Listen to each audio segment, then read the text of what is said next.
And optimism for future generations. Our next story comes from a mythical corner of New York, instantly recognisable to children the world over. I got to visit one of the longest running shows in the history of public television, and I got to interview a Muppet in a garbage can.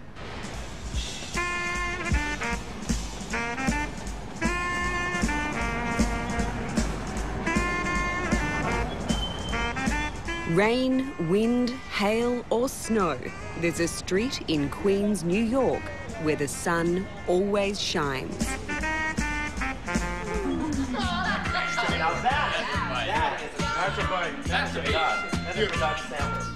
The world has plenty of famous streets. Wall Street, Fleet Street, the Champs-Élysées, Broadway, to name a few. But no street is as well known to millions the world over as this one, Sesame Street.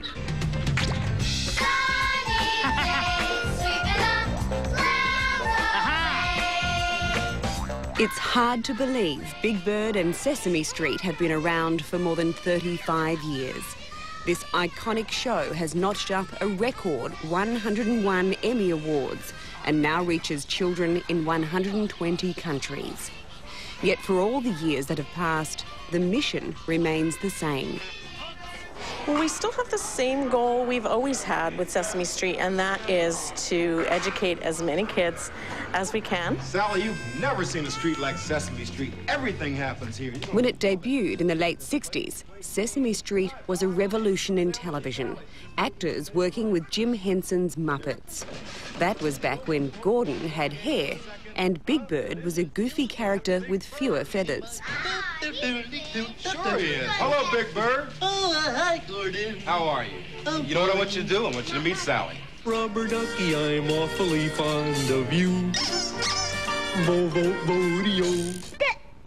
16. At the time, not all families could afford the early education that wealthier families in the suburbs could give their children. Sesame Street was a way to even the balance.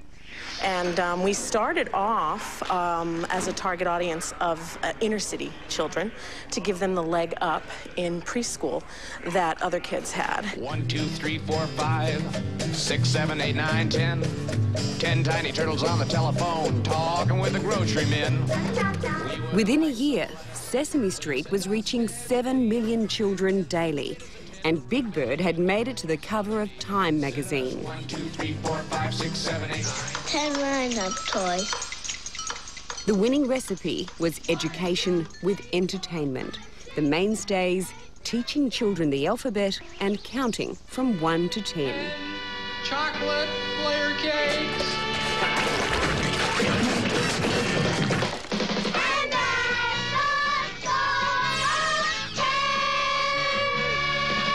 And it's 1, 2, 3. What are we fighting for? Don't ask me, I don't give a damn. The next stop is Vietnam. But it was also a time of enormous change in the US, and Sesame Street began to reflect that.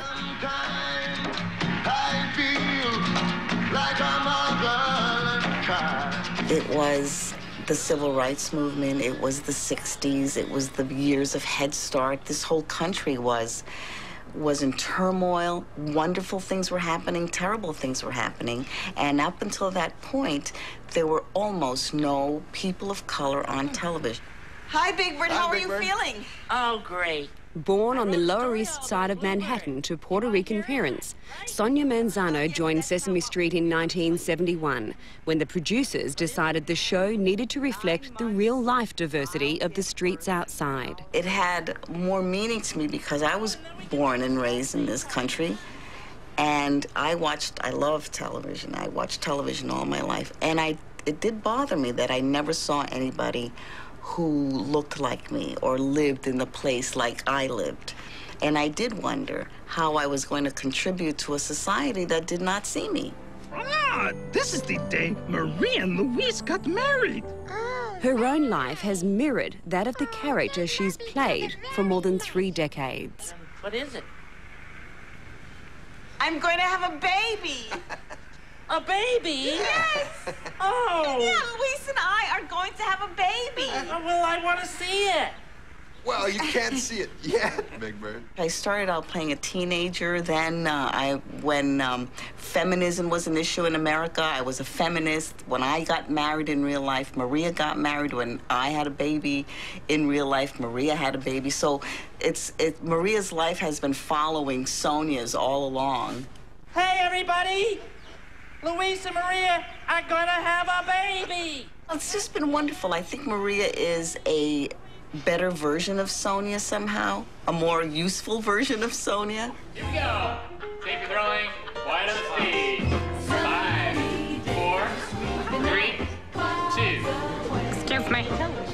In an age when children's entertainment has become a multi-million-dollar industry, the non-profit Sesame Workshop has stayed on public television in the US. Yes, why, that's called a bonnet.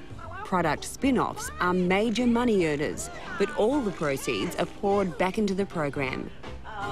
Cast and crew are a tight-knit family. Many have been here since the show began and are still working on award wages. I've worked here for 17 years, and believe it or not, I'm still the new kid on the block. People who work here just don't seem to leave because it's such a wonderful place to work. What? One man is a legend on set. Hey. The man who's always played Oscar the Grouch and Big Bird, Carol Spinney. I kind of get to live the characters. I mean, I'm a bit older than Big Bird, who is 6. Will never seem to be 7. But I love living his life for him. When they say action, I completely lose myself. And I am worrying that I'm not worrying, but concentrating to see that he is living his life, and I know who he is, and he knows it. And so same with Oscar, who is exact reverse. He's sort of the opposite way I think people should behave generally. You rang? I did. Oscar, hi. I've come a long way from Australia to say hello to you. I actually want to know why it is that you're so grouchy. What else is there to do? Really, what drives you crazy? What's the thing that really, really, really ticks you off? People coming along, being pleasant and nice, like, you. From the perennial street cynic to the eternal 3.5-year-old Elmo. Give Elmo 2 things that you love. Ice cream. Ice cream and what else? And puppies. Puppies, okay. La la la la, la la la la, Jill's World. La la la la, la la la la, Jill's World. She loves ice cream and puppies too. That's Jill's World. See? Fantastic. That's welcome. great. Oh, look, it's Hooper's store. But it's a little different. Original cast member Will Lee played Mr. Hooper from Mr. Hooper's store. When he died, they decided not to hide it from their young audience. Big Bird, don't you remember we told you Mr. Hooper died? He's dead. Oh, yeah, I remember. Big Bird, when people die, they don't come back. Ever? No, never. Why not? Well, I'll always remember the show we did when Will Lee passed away, who played Mr. Hooper. I was never so proud to be part of this organization. I'm gonna miss you, Mr. Looper. That's Hooper, Big Bird. Hooper. It was a straight answer for children, a real answer about something that's unexplainable. What is going on up here? What? Well, I heard music again, Alan. What's going on? The show keeps tackling the difficult issues, reacting to the terrorist attack that brought down the Twin Towers on their very own skyline there in New York in 2001. After 9/11, we started filming that season a week after the event occurred, and we all came in and we all knew that we needed to do something. And we were all feeling like as artists, we needed to help contribute somehow. And it ended up being 3 fantastic shows about intolerance, about bullying. But that's not fair. So, you gonna stop me? The target age group has dropped over the years and now aims at 2 to 4-year-olds. each episode carefully researched and screened. Still, some episodes never get to air. Years ago, we did an episode on divorce because we really felt it was something that was important for kids that many kids were going through, and how do we address that with our audience.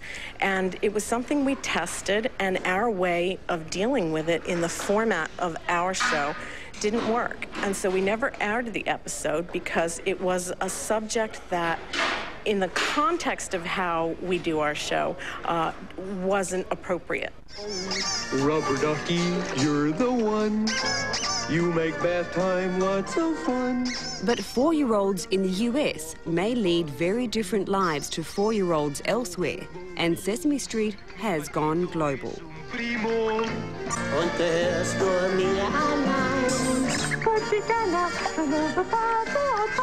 Rubber ducky, I'm awfully fond of you.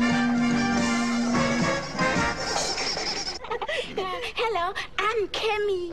In South Africa, the local version Takalani Sesame features a cute and cuddly 5-year-old Muppet called Kemi, who's HIV positive. The other children at school don't want to play with me because I'm HIV positive. Kemi, we are not scared to play with you because we know that we cannot catch HIV just by being your friend.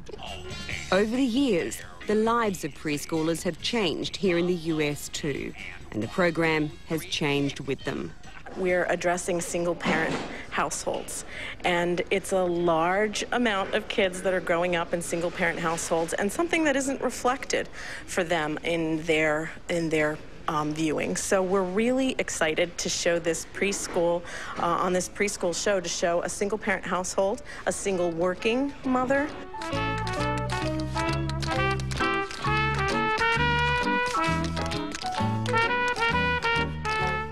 The show's enduring success has seen it command appearances from a stellar cast of celebrities, many vying to appear alongside Big Bird or Oscar.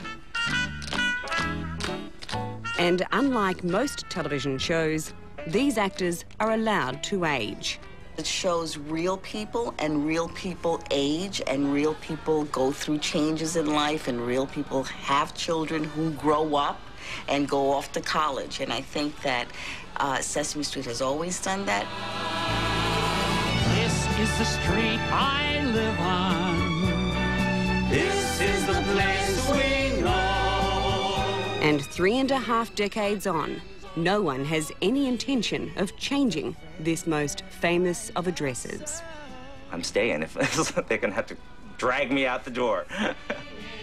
I'd like to do, the bird is as tall as I could reach. I would really love that to still be playing a 6-year-old at 80. So when you're next in Queens, New York, we can tell you how to get to Sesame Street. And this episode was brought to you by the letters ABC.